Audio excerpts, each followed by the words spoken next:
After months and months of what some would call a very aggressive marketing campaign, the time has come to relive some of our childhoods in a very specific way.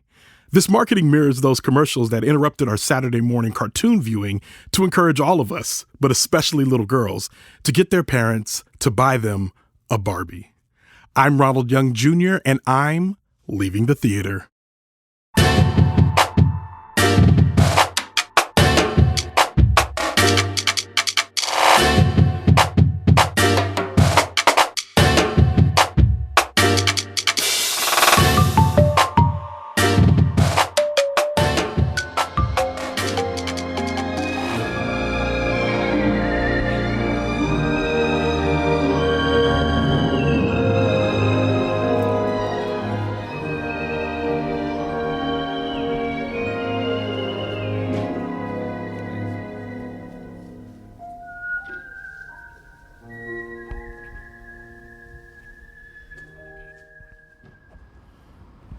Check. Okay. All right. This is Ronald, and I am leaving the theater after seeing Barbie. Barbie, written by Greta Gerwig and Noah Baumbach, directed by Greta Gerwig, starring Margot, Robbie, Ryan Gosling, America Ferrera, Rhea Perlman, Will Ferrell, Kate McKinnon, Issa, Hari Neff, Alexandra, Shipp, Kingsley, Ben-Adir, Simu Liu, and Helen, Mirren. And for a complete cast listing, as always, you can check out the link in our show notes. I am not here alone. I am here with Mikala Jamison. Mikala Jamison. Who are you? I am a writer, and I write about body image on Substack at Body Type. Excellent. More on that later. We'll let you plug it. We just saw Barbie by Mattel.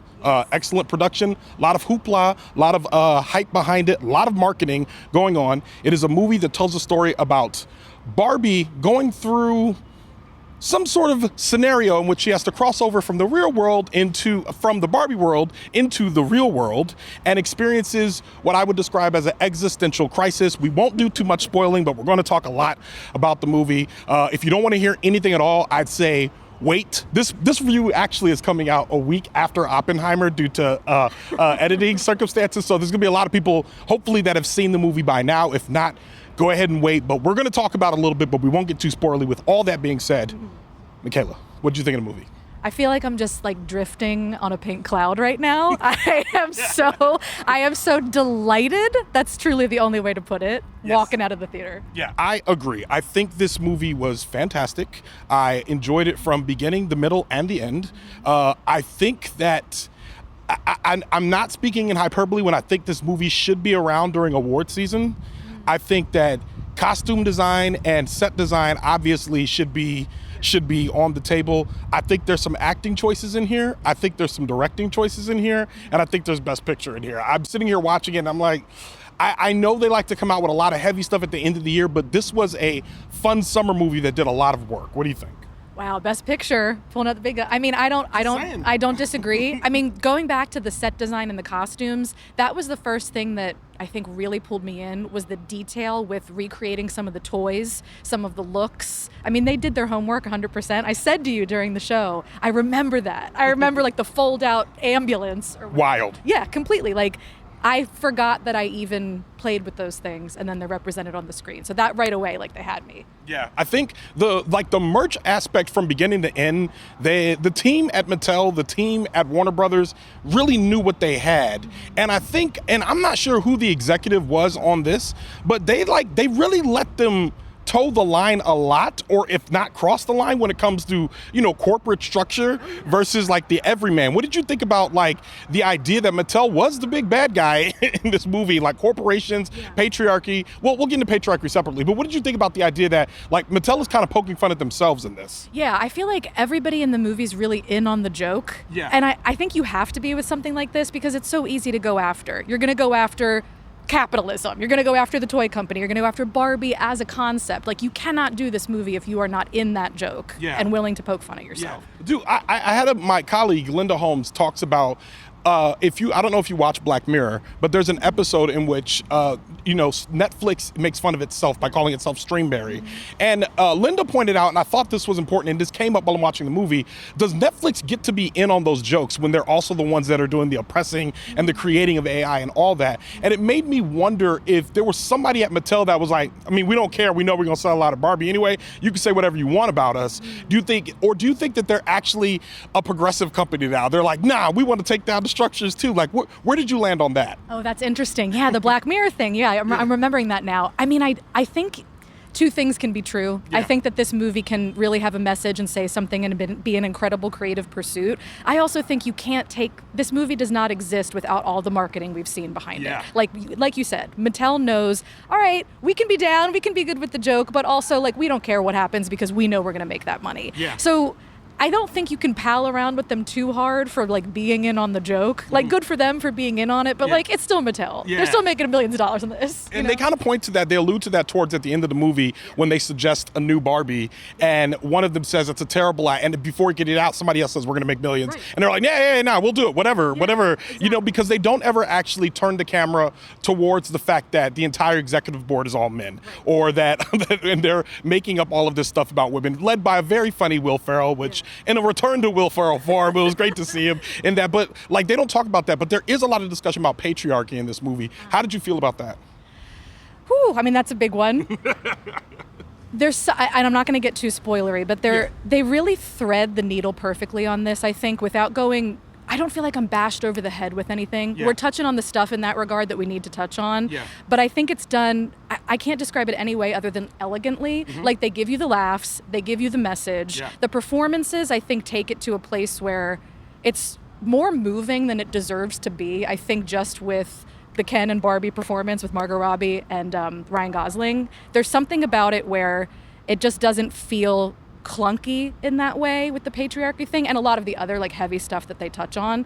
And it's like maybe this movie, like they made me forget about some of the like squickier stuff because it just was so fun. Yeah. Like it's just a perfect movie going experience so that I almost like don't want to think too hard. Yeah.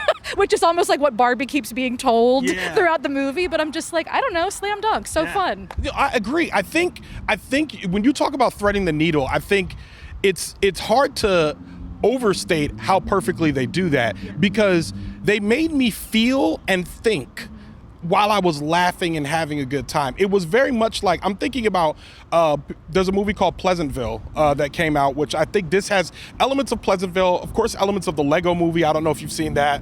You should. It's very funny, very good, yeah. Pleasantville, Lego movie, kind of like a mashup in a lot of ways. There's lots of jokes in this movie, but the poignant moments are just so poignant. And there's one point in there where a woman is giving a speech about what it is to be a woman. And I'm like, yeah, I mean, she was nailing point after point after point. It was funny, and it's funny, like always being a black person, I'm always like, I understand some of this, but as a man, I also, and it's like hard to like separate the two, but let's looking at like a marginalized position, looking at it hits it, but at the same time, you're right, it's like pulling out a little bit. Was there any ways did you feel emotional in any of the parts? Like, especially when they get to the mother-daughter stuff, when they get to the parts, I mean, I found myself getting pretty emotive towards the end when two people get to meet each other, and like it's pretty. It kind of, I wasn't exactly hammering, but it was just definitely a tearjerker. Oh, yeah. Did you feel emotional in any parts of the movie? Yeah, without giving anything away, there was a part closer to the beginning where Barbie meets a person in the real world and they have this beautiful exchange and it's super short. Yeah. And that was when I was like, I am bought in. It's such a simple, short exchange, but that was the first time I got emotional. Yeah. Some of the mother-daughter stuff, 100%. And the movie does this thing where they're kind of flashing back to one character's interactions with her daughter. There's a whole montage of just girls playing with dolls. Yeah. I mean, that stuff was getting me. I played with Barbies. Yeah. Like, I played with Barbies late, too. Up until, like, through middle school, almost high school. Yeah. And it was really just, I don't know, pure nostalgia. Like, what else can you say? It's hitting you right there where you live. Well, and see, the thing is, too, like, it's, if dudes are being honest, especially dudes with sister, I'm a dude with a sister. Mm-hmm. I had Ninja Turtles. My sister Marilyn had Barbies. Mm-hmm. They played together. You know what I mean? Like we would make huge scenes. I had the turtle blimp. She had the Barbie van. We would they'd be out going on dates and hanging out and having a good time, and they'd be sprawled all over the little room of our house where we're just playing with them. So there's something about building those scenes, and I could definitely feel that emotional resonance in those moments. Yeah. With all of that being said, and actually, let me just say one more thing. Was there anything, any of the acting performances, anything of that stood out for you? I gotta say, Gosling. He did it. He did. I mean, I gotta figure out how to say it. He's selling the Ken as bimbo thing. Yes. He's landing his facial acting, and he's so expressive in this, which is so funny because you're thinking about plastic toys that have no expressions. Yeah. Seeing that Ken idea come to life on someone that can give a performance like he does. Yeah. And also Margot Robbie had to cry 40 times in this movie. Yeah. And she... Real tears. Yeah. I mean, what they are... You can just see what consummate performers they are. This doesn't work if you don't have those two performances, truly. There is a world in which this is an entirely different movie because they choose actors that are just kind of having a good time, not necessarily taking it seriously. And these are people that... And I mean, applause to Greta Gerwig and Noah Baumbach because they wrote a script that works. And as soon as I saw that Greta Gerwig was attached to this, I was like, this Barbie movie might be good. And I've never seen, she did Little Women and she did the one Lady Bird, yes. But she's done several movies that just are very funny and emotionally resonant. And this one really does strike that chord, but it can't be done without those performances. And even the backup performances, all great. Simu Liu knows exactly who he is in this movie. Kingsley Ben-Adir, just fantastic in this movie. Issa Rae. Issa Rae has this one line.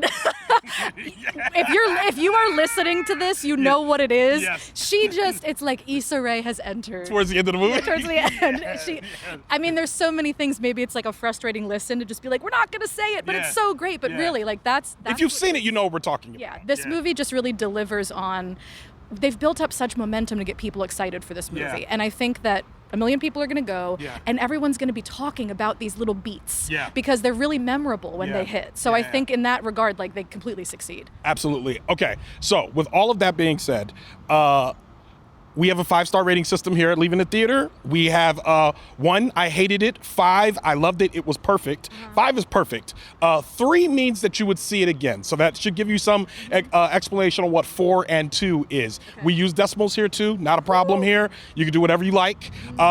Where does this movie land for you from 1 to 5? Say it with your chest. Don't feel shy. Your score is your score. All right, I'm going to give it a 4.4. Okay. There are a couple things. There's a little bit too much musical for me, I will say. Some of it works, some of it doesn't. I don't know why I'm giving it a 4.4. Yeah. That's where I went. Okay, that's perfectly fine because I give it a 4.5. All right. So we're right in the same neighborhood. I think a 4.4 is perfect for this movie. I think a 4.5 is perfect for this movie. I'm luckily this summer I've been able to see a lot of movies back to back, and I think I gave Joyride a 4.25, and I had a little bit of a better time in this one. Not by much, but it was a little bit of a better time in this one. There's probably a lot more fanfare, and this one benefited from having a lot of goodwill from me just walking in and sitting down in the seat. So I definitely give it a 4.5, and I think a 4.4 works for it well. It's definitely a high 4 movie. It's definitely better than Oppenheimer, and we should see both of them at the Oscars. What I would love to see is that they go head-to-head to box office, Barbie wins, and I'd love to see people be nervous about whether or not Barbie can beat Oppenheimer at the Oscars, because I think it can. I think that voters are going to look at their ballots and say that Barbie's not a serious movie and it shouldn't be in there, and they were like, oh, well, it can win the costume and all that, but there's acting going on in this movie, and I think it was well done, and I think we should see casts from both of these movies at the Oscar season. It's also incredible that we have this Barbie versus Oppenheimer thing happening now. Yeah. If that comes back at Oscar time, we're talking about these two movies again, head to head, generating all this buzz about these two films again, and it's so hilarious because the whole joke is that they're completely opposed to each other. Completely, yeah. And not only that, if the strike is over by then, I could see this being quite the topic of interest and something that gets people watching the Oscars. Now, before I let you go, you are a writer. You have a newsletter called Body Type. Tell me about that. Yeah, I write a body image newsletter called Body Type, and I write about all things related to body image, fitness, eating, weight, things like that. Where can we find your newsletter? You can find me at bodytype.substack.com. Did you see were you surprised by any choices they made in this movie about Barbie, about bodies? Yeah, they touched on it a little bit. I think it would be they'd be completely remiss not to. Yeah. There's a big speech where there's a little bit discussed about like thinness, and you have to try to be thin but not too thin. Yeah. Not a ton of body diversity in the movie. Yeah. I was very curious how deep they were going to go with that. Yeah. I did see a Barbie in a wheelchair. That was actually a thing that Mattel did create. Yep. There was a Barbie that was a plus-size Barbie. Yeah. But beyond that, you're looking at typical Barbie bodies in this movie. I'm curious if people are going to, raise critiques of that. They didn't really drill too hard on any of the body stuff. It was more just straight up like the perfection of looks, like the stereotypical Barbie look, the Margot Robbie look. I agree, and I think that there will be. They've done enough in this movie that those conversations will probably be quiet, and the sour grapes that we will hear will be stuff that even makes the woke stuff us be like, all right, come on, man. Like, you can't get everybody. So we'll see what happens with that. I will say I thought I saw a flash of a Barbie who had that was an amputee, and I thought I did. I put up my hands to rewind the movie. But I forgot I was in the theater. So when you're at home. Exactly right. So with all of that, Leaving the Theater is a production of Oh It's Big Round Studios. Alexandra Ketch of Bias Studios mixes the show. Thank you, Alex. Show art from Heather Wilder. Theme music by the mysterious Breakmaster Cylinder. For more information about Barbie or Mikala Jamison, check out our show notes. You can follow me on Twitter, Instagram, TikTok, and Threads at Oh It's Big Ron. That's at OHITSBIGRON. You can find out more about this show and other Oh It's Big Ron Studios shows by following us on Instagram at Oh It's Big Ron Studios and on Twitter at Oh It's Big Ron Stu. That's STEW. Leaving the Theater will be back soon. Thanks for listening. And thanks for being on the show. Thank you. This was so fun.